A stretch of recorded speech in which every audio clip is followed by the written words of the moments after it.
Welcome to Man Does Tech, where I solve the problems you didn't even know you had.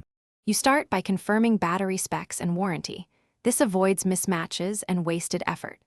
Once confirmed, wear gloves and eye protection and use insulated tools because high currents can arc.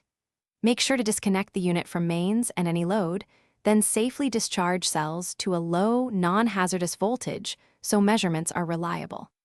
Use a multimeter to log open circuit voltages and label positive/negative terminals. These initial readings tell you which cells or modules need further tests and prevent wiring errors later. You now pinpoint faults by measuring each cell's voltage and internal resistance, because a bad cell shows high resistance or low voltage under load. Once identified, remove the failed cell and replace it with one matching capacity and chemistry to maintain balance. If reconditioning is possible, cycle charge slowly to revive borderline cells. Make sure the battery management system connections are secure.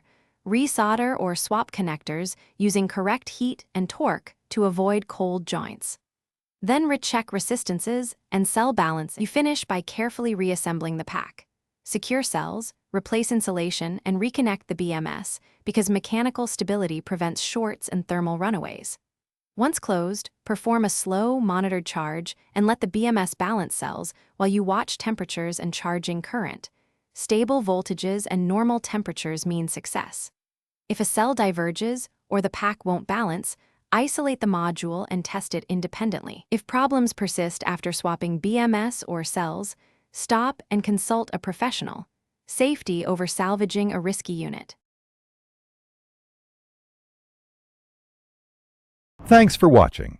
If you found this helpful, don't forget to like and subscribe.